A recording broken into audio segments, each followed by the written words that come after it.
el espacio de análisis invitamos al doctor Eduardo Francolor, profesor universitario, ex juez de la Corte Suprema de Justicia del Ecuador, así que vamos a aprovechar de la mejor forma, lo decimos, sus conocimientos, su experticia, cómo se preparan las evidencias, cómo se prepara un Estado, porque no es que actúa aquí un gobierno o un presidente en este tipo de presentaciones judiciales, actúa el Estado, ¿sí?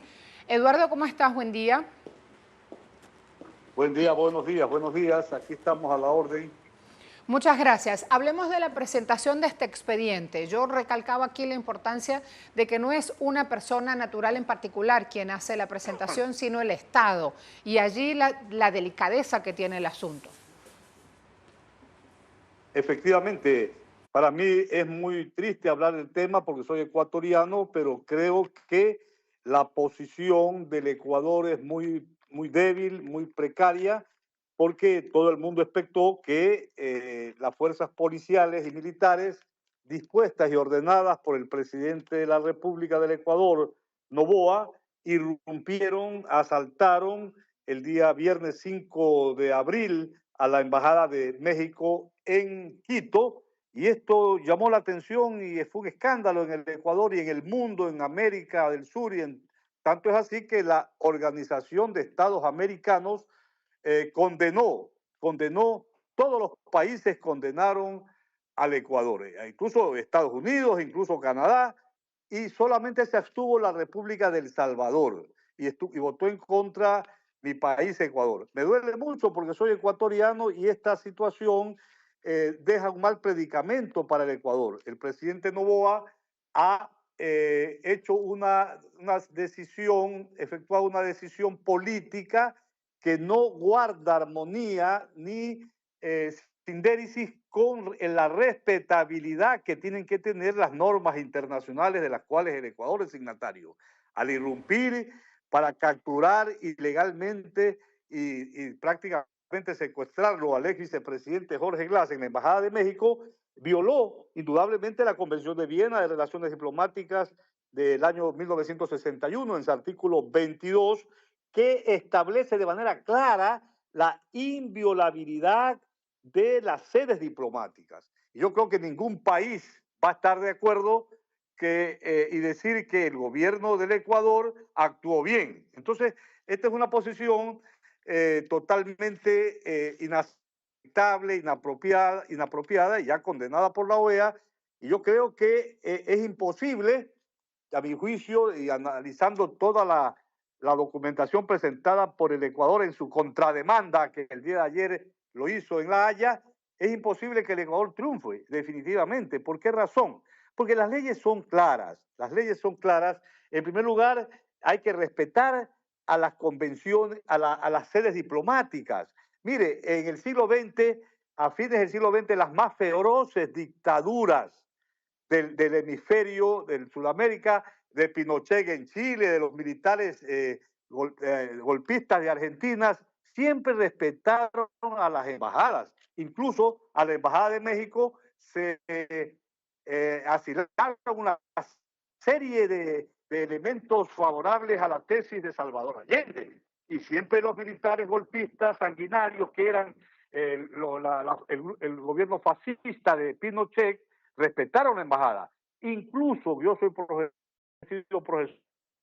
de Derecho Internacional Público, incluso en la Segunda Guerra Mundial, el gobierno nazi-fascista de Hitler respetó las embajadas de los países neutrales, respetó la embajada de España, la embajada de Suecia, la embajada de Suiza, porque son sociales no beligerantes. El propio en el Ecuador, el señor Noboa, haciendo quedar mal a toda la población ecuatoriana que no está conforme con él, irrumpe, viola el derecho internacional para capturar a Jorge Glass.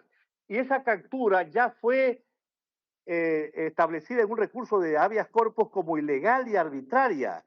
Los jueces de la Corte Nacional de Justicia, el viernes 12 de abril del 2024, dijeron en una acción constitucional de habeas corpus que Jorge Glass había sido detenido el viernes 5 de abril en la irrupción justamente de las fuerzas policiales y militares de la embajada de México, legal y arbitraria. Y eso está siendo apelado incluso por el gobierno del Ecuador, pero de acuerdo con el derecho nacional, en materia constitucional no puede haber una sentencia de apelación que sea regresiva. Eso ya está determinado, que el secuestro, que la captura de Jorge Glass fue ilegal y arbitraria. ¿Y por qué lo fue?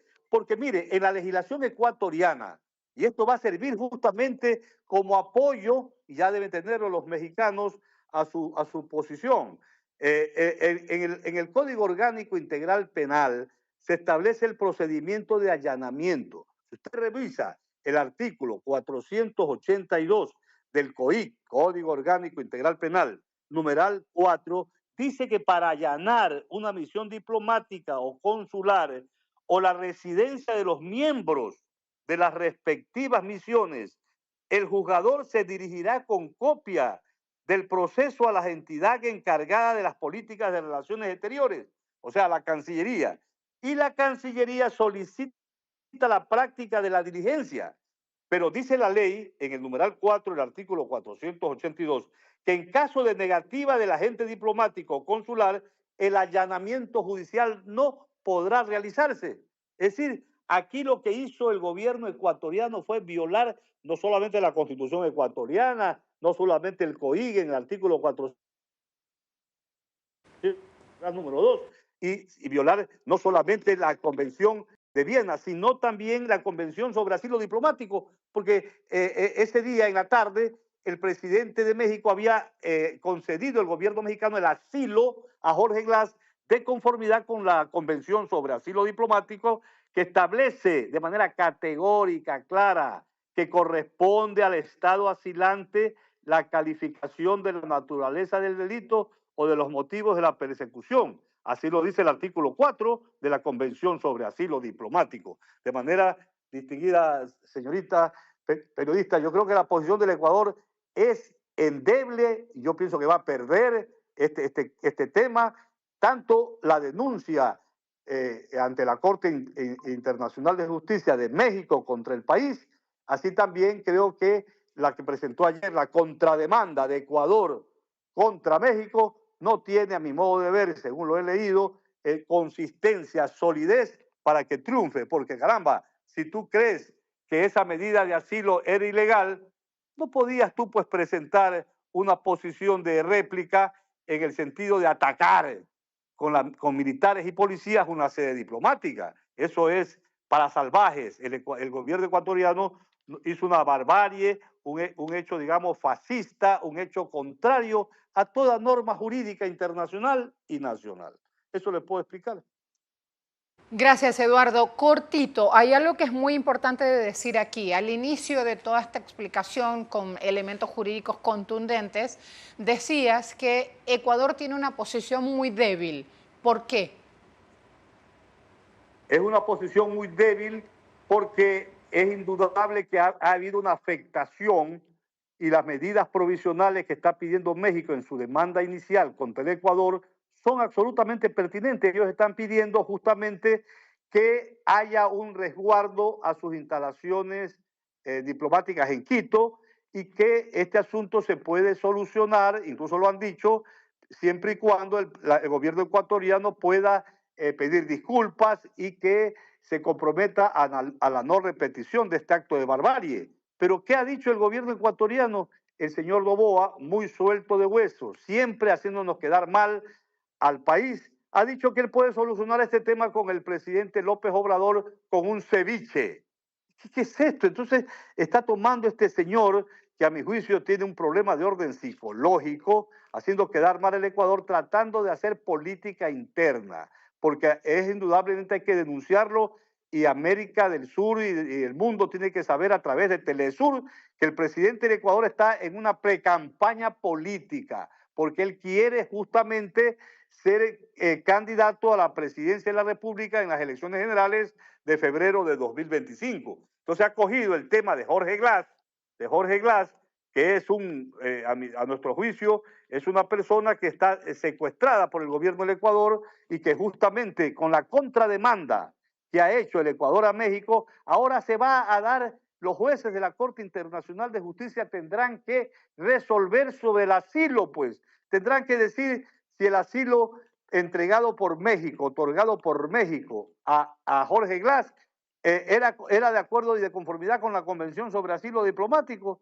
porque el artículo 4 es clarísimo, es imposible que el Estado territorial de la cual el asilado es perseguido, ellos tengan que decidir si el hecho que motiva la persecución no es delito político o no lo es. Entonces, ¿de qué estamos hablando? De que el Ecuador está quedando muy mal a nivel internacional y es muy débil, es inaceptable su posición y estamos haciendo burla de los países más civilizados del mundo y el Ecuador va a quedar un baldón, este es el término, muy, muy penoso, que ojalá, yo como ecuatoriano, que no deseo para mi país ninguna condena que lo sancione, ojalá el gobierno del Ecuador reflexione, pida disculpas, otorgue el salvoconducto a Jorge Glass, quien es un asilado político. El gobierno de México ha dicho a través del presidente López Obrador y a través de la canciller Barciona que para ellos Jorge Glass es un asilado político y ojalá el presidente entregue el salvoconducto de acuerdo con el artículo 12 de la Convención sobre Asilo Diplomático, que establece que otorgado el asilo, el Estado asilante tiene que pedir la salida, ya ha pedido el salvoconducto, y el Estado territorial, en este caso nuestro país, el Ecuador, está obligado a dar inmediatamente. Esa palabra la utiliza el artículo 12 de la Convención sobre Asilo Diplomático. Dice que está obligado el Estado territorial a dar inmediatamente las garantías necesarias a que se refiere el artículo 5 de la Convención y el correspondiente salvoconducto. Así se terminaría este litigio, porque mire, México es el segundo país en relaciones comerciales que tiene el Ecuador. Históricamente México ha sido siempre un país que ha protegido a los perseguidos políticos, ha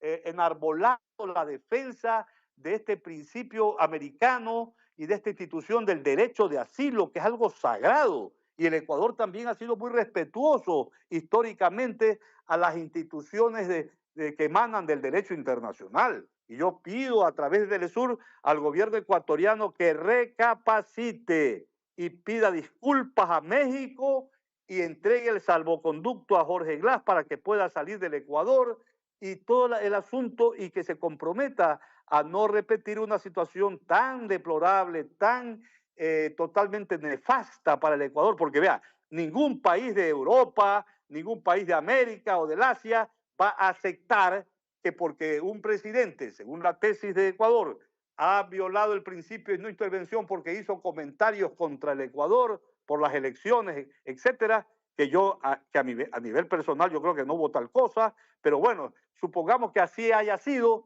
el principio de no intervención hay que respetarlo, pero no porque sea irrespetado, como dice el Ecuador, va él como una respuesta de retaliación haber invadido de una manera y asaltado, digamos, violando el principio de la inviolabilidad, haber actuado contra el derecho.